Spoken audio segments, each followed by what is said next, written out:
Frankie? Good evening, board. Before I get into our student representative update, I would like to use this time to introduce you to our new junior board representative members. So I'm actually going to welcome them up right now. Go ahead. Do you want them to stand in the middle right here? Okay, perfect. You guys want to go in the middle? Want to? Yeah. Go in the middle. Okay. All right, so in front of me, we have Rick Marshall, who is the Coffin representative. We have Nancy Shalash, who is the Jerome representative, Noah Reinhart, who is the Scioto representative, and then not here tonight is Azil Musa, and she is our Emerald Campus representative. But we're really excited to have this group. Already they're working great with each other, and we're happy for you guys to meet them, so welcome. Thank you guys for being here, and thanks to our senior representatives for really changing how we do this again this year, for taking such an active role, for helping the recruitment process under the leadership of Mr. Andres, and for all of your work to make this a meaningful report to the board. So thank you, Frankie, and our seniors. We really appreciate your leadership, and you're not done yet. I know senioritis is starting to set in, but we still have 5 months, so we're going to keep going. Thank you, and also again, thank you to Mr. Andres because he's been the biggest help during this whole process. Starting off, another thank you to Dr. Marchhausen for those 2 snow days because, I mean, that was probably the most incredible wake up I've had. Thank you. I mean, I will remember that for the rest of my life. And so will everyone else. At Coffin right now, we have the Coffin Winter Formal. The theme is Northern Lights, and that will be held in our Ox Gym on February 8th. Jerome, it is currently Guidance Counselor Appreciation Week, and the Freshman Mentor Program is making posters for their counselors. At Scioto Theater just closed the production of Titanic the Musical, and they are hoping to bring it to the state conference. And then Scioto Basketball had their annual Morgan's Message doubleheader game against Kilbourne. At Emerald Campus currently, there are IB Psychology experiments. This is where IB Psychology students are required to work in groups to conduct psychological experiments on other students as a part of their internal assessment. OSU STEM education students visited DTA recently as well, where DTA students heard from OSU STEM education students and their instructor about college programming, education as a major, and their current student teaching experiences. And that is all we have tonight. Thank you. Thank you. We look forward to our remaining time with our current student representatives and look forward to getting to know the new team as well. So that brings us now to reports and action items from the superintendent's office. Dr. Marchhausen. Thank you. And Frankie, I don't control the temperature, so I only can control how we respond to the temperature. So you can ask, yeah. Okay.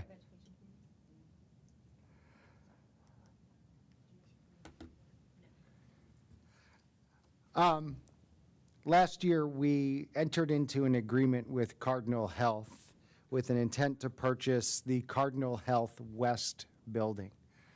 Part of that agreement that was drawn up under the leadership of Mr. Stark with our legal counsel was the ability for us to withdraw from that agreement prior to May of 2025 if our due diligence and work as we looked at that potentially being a site for educational purposes was no longer feasible for us as a district. I'm announcing tonight that we will be withdrawing from the purchase agreement to purchase the Cardinal Health West building. This decision has been made in collaboration with the City of Dublin and our friends at Cardinal Health.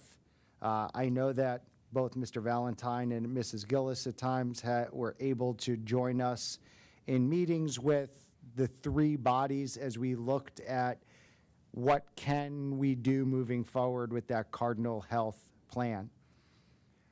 There are still possibilities as the Cardinal Health West building is a valuable asset to the Dublin community as a whole. We continue to have ongoing meetings and collaboration, and there's continued dialogue about potential future uses. but the opportunity to purchase that building in May is no longer on the table as the district. Stepping back allows us to evaluate our future enrollment needs and to look at long-term solutions and potential partners at this site. We've also, as a community, moved forward with the addition at Scioto High School.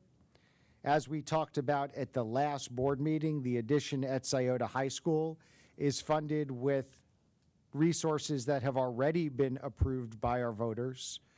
The 60,000 square foot addition can be done with no new requests to our taxpayers for additional revenue.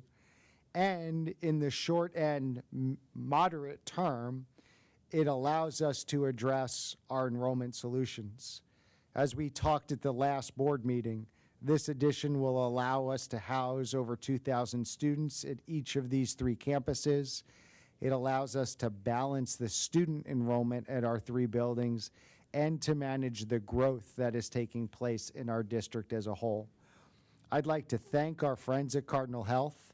They're coming forward and making this offer, and the conversations that started about a year ago is a tribute to Cardinal Health and how it is valued and is a partner in our Dublin community. I'd also like to thank Megan O'Callahan and her staff at the city as they've spearheaded these opportunities for ongoing conversations. The work that we do in the Dublin City School District could not take place without such a strong partnership with the City of Dublin, Dublin City Council, and the administration in Dublin. I'll answer any questions from the board or take any comments from the board before I move forward on this decision.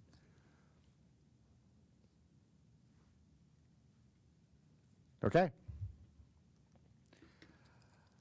We've talked about 2 pieces and changes that are taking place in Ohio as the result of legislation that was passed during the lame duck session of the General Assembly and signed into law in December.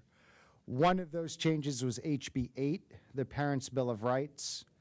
While the Parents' Bill of Rights was signed by the governor and officially takes effect at the end of February, the Parents' Bill of Rights legislation states that no later than July 1st will the board update its policy regarding informing parents of certain activities that take place in our schools. It gives us a little bit more time. So under the leadership of Dr. Schwanke with our policy committee, we will be looking at our specific policies that now fall under the Parents' Bill of Rights. A couple things that will always be at the center of our work. One is a student-centered approach. We want to ensure that all of our work is consistent and is age-appropriate and developmentally appropriate for our children. This is what we've always done, and we have always offered our parents an opportunity to review the curriculum that's being put in front of their children in areas where they may have questions. That parent engagement is at the core of what we do. It's why we have first readings for curriculum reviews, and I know how much Mrs. Marple is looking forward to the health curriculum review, which will be coming up this spring, as we look at topics that may cause concern and have parents asking questions about the curriculum that we're teaching. There's always those opportunities for parent involvement. It's why we always have a first reading and a second reading and publish that material ahead of time. We will also continue to work on transparent communication with parents. One of the requirements in the Parents' Bill of Rights is to promptly notify parents if we're counseling students on mental health issues and if we're providing mental health services to their child. So it's something that we will continue to work on and need to update any potential policies before July 1 as part of this new legislation. I have a comment to add, if I may, on these. So I know that House Bill 8, there are some aspects of this bill that are going to be concerning to parents for different reasons. And I just wanted to share my perspective as an individual board member. Whenever I'm considering policy, even if it is mandated by law, I still look at that policy through the perspective of a parent, as a school board member, as a social worker. I always also consider, what the ethical implications are as a school board member and as a social worker, and try to consider the impact of that policy on our students, our parents, our teachers and staff, our counselors and mental health professionals, and just try to gather as much information as possible to be able to be compliant with the law, but also serve our students to the best of our ability. And I think, I know that there are many in this district who are doing the same, and a lot of them, on Mr. Andres's team, have been working. I've actually seen them in the wild, out asking questions, good questions about how we can do this, and I'm really encouraged and grateful and proud that they are doing that.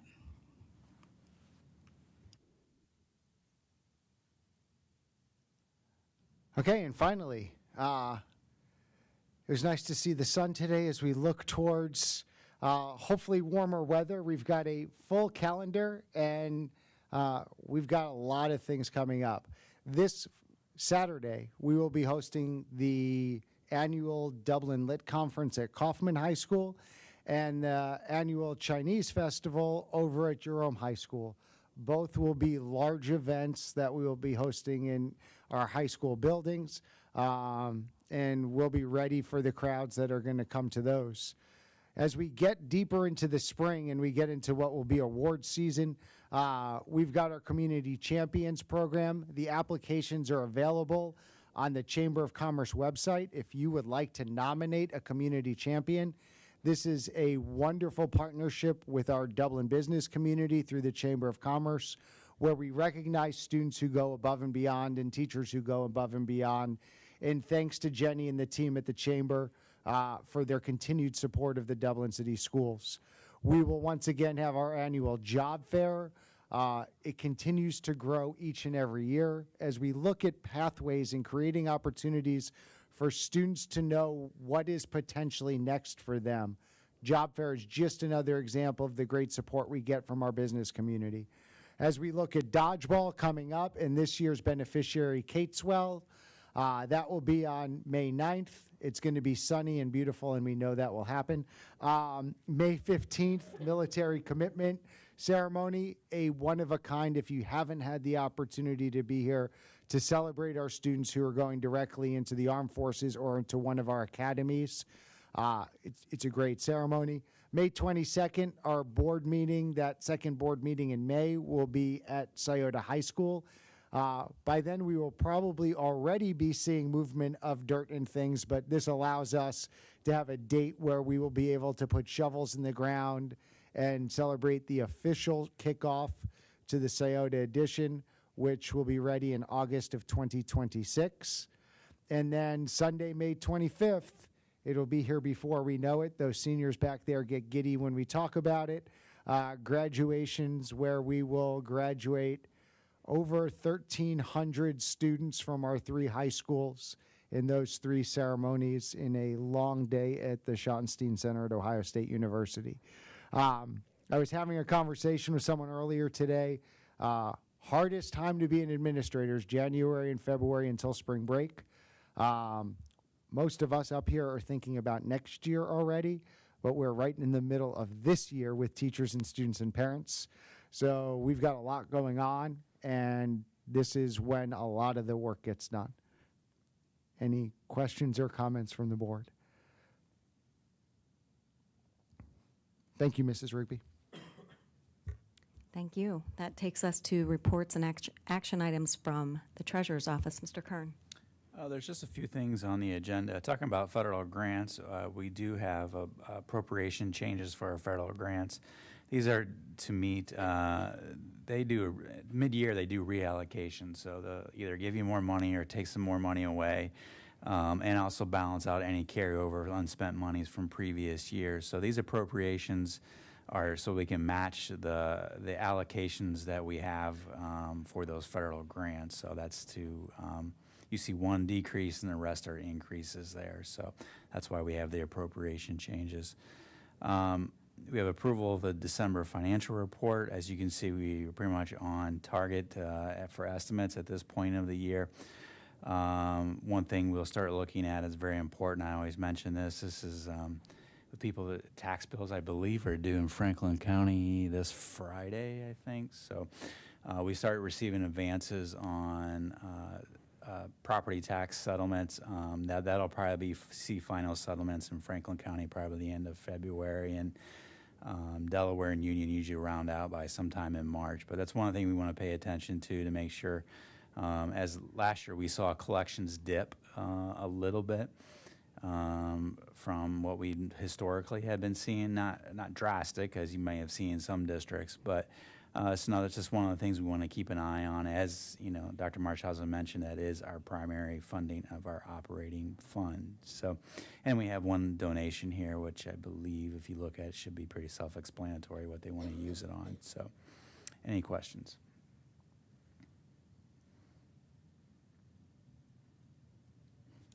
Okay, there being no questions, it is recommended by the treasurer that the Board of Education approve items 5B through 5D. Is there a motion? So moved. Moved by Mrs. Messick. Is there a second? Second. Second by Mr. Valentine. Call the roll, please. Mrs. Messick? Yes. Mr. Valentine? Yes. Mrs. De Silva? Yes. Mrs. Gillis? Yes. And Mrs. Rigby? Yes. Motion passes 5-0. Moving on to departments. Moving on to reports from the Department of Academics and Student Learning, Dr. Schwanke. Thank you so much. I am so proud and excited to share the agenda item tonight for the Department of Academic and Student Learning. And I want to say a proactive, huge thank you to Lori Marble, her team, Gina Seaman, who you're going to hear from this evening, for all the work that went into this. A massive amount of work, a lot of conversations, lots of emails, some significant heavy bargaining with resource vendors. So we're going to talk to you all about that tonight, but I just want to make a special moment to shout them out. I'm going to turn it right over to you, Mrs. Marble. Thank you, Dr. Schwanke. As I invite our curriculum coordinator, Gina Seaman, to the podium, I also want to thank Gina for her thoughtful work over the last, really, year and a half in planning and thinking about making a move towards an ELA core resource for our students. So I'm going to let her take the stage. Thank you. President Rigby, is this okay? Thanks. Okay, President Rigby, Dr. Marshausen, Board of Education members, thank you so much for this opportunity. I am so grateful for this chance to come up here and share with some of you all of the work that has been happening with our curriculum team over the last couple months. Tonight you're going to hear a little bit about our process through which we've journeyed, the product we're recommending, as well as our plan moving forward. To get started with the process, after our previous ELA adoption in 2023, state legislation was passed that required teacher training in the science of reading and then required the use of state-approved, high-quality instructional materials. This is resulting in a purchase outside of our regular curriculum cycle. By the end of this school year, legislation mandates that all Ohio K-5 classrooms utilize an approved core resource that provides systematic instruction across key components of reading. Since 95% phonics is already in place, we are compliant for instruction in phonics and phonemic awareness. When we went into this process, we were looking for strong instruction in the other key areas of vocabulary, comprehension, and fluency. So in the fall of '23, when this high-quality instructional materials legislation was included in the budget bill, we began ordering samples and combing through many ELA resources, knowing we would need to choose a new resource that was included on the approved list. We narrowed the options down to 4 choices. Then in the winter of '24, when the Ohio approved list was released, we invited vendors to central office to share a little bit of information about each resource. On that day last April, teachers, coaches, and administrators rated the resources based on a range of criteria. From this event, we were able to narrow the choices down to 2. These 2 resources were piloted across Dublin City Schools in the fall of '24. Throughout the pilot, I had the opportunity to visit every one of the pilot classrooms. I noticed so many great things happening and lots of shifts in student learning. I saw first graders learning how to annotate texts. I saw fifth graders synthesizing information from multiple texts to draw sophisticated conclusions. I started seeing a pattern of consistent language that grew in complexity from first to fifth grade. I also started noticing that one of the resources was more succinct. I followed along in the teacher's guide for each lesson and started noticing a pattern in which instruction from my view had a very clear teaching point and more concise instruction. While the other pilot resource provided great activities for students, the teaching point lacked the clarity that my view provided. I took that information into the back of my mind and continued through the work. At the end of the pilot, teachers came together to thoroughly evaluate the strengths of each resource. The feedback was positive and strong for both piloted resources, and one of them pulled ahead in assessment and user features, while the other one provided strong supplemental materials. In synthesizing all of the feedback and consulting with experts both within and outside our district, we feel confident in our path forward. At this time, I'd like to recommend that the Dublin City Schools adopt Savas's MyView Literacy for our elementary ELA core instruction. This brings us from the process to the product. I invite you to consider some of the highlights that can be seen on the screen above or behind me. Core instruction was our top priority in the selection process. MyView, like I said, provides clear teaching points daily that are well aligned to Ohio's learning standards for English language arts. The units provide a study of narrative, informational, and poetic text that guide students through an in-depth study of each topic and an essential question. Resources provide small group instruction that extend thinking, builds fluency, and provides additional practice, and these are all included in each week's lessons. Various assessment opportunities exist for measuring student understanding on a daily, weekly, and on a unit basis.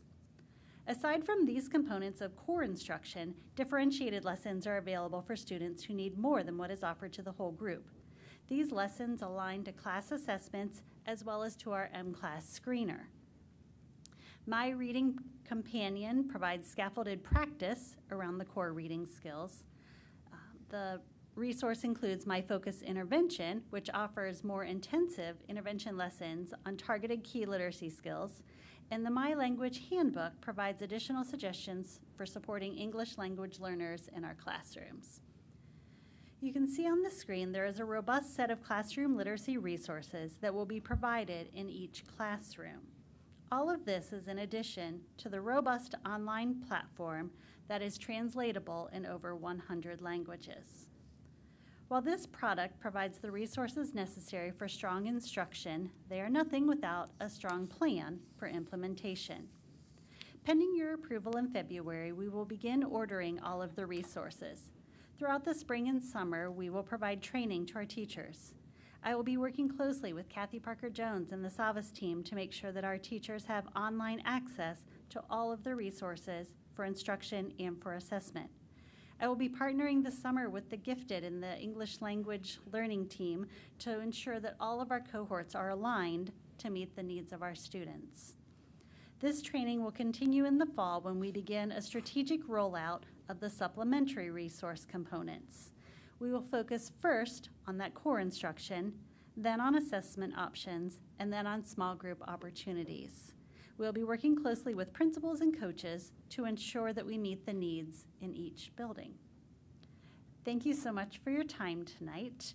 We are incredibly excited to move forward with this resource and know it will elevate learning in Dublin City schools. Are there any questions at this time? I actually do. Yeah. You said that they're providing training. Is that, Yeah.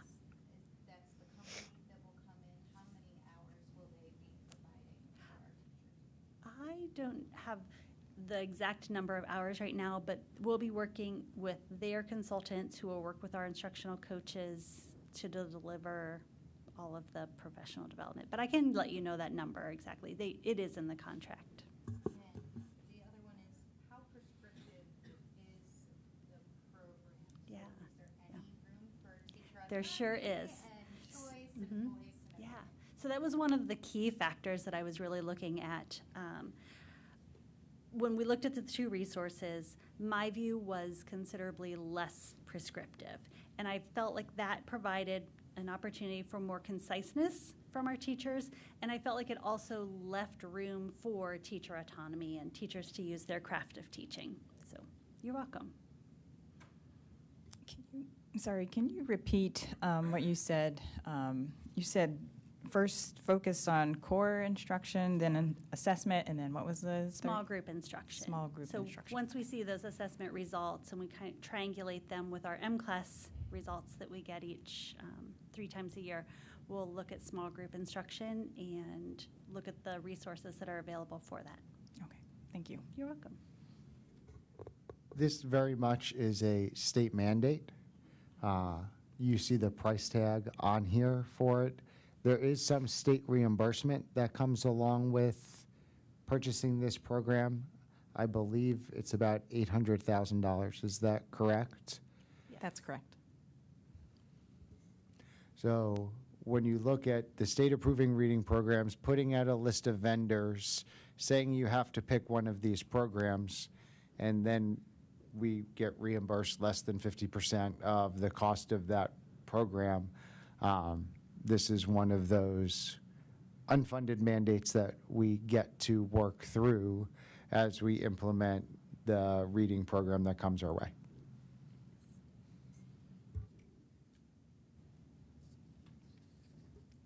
Any other questions?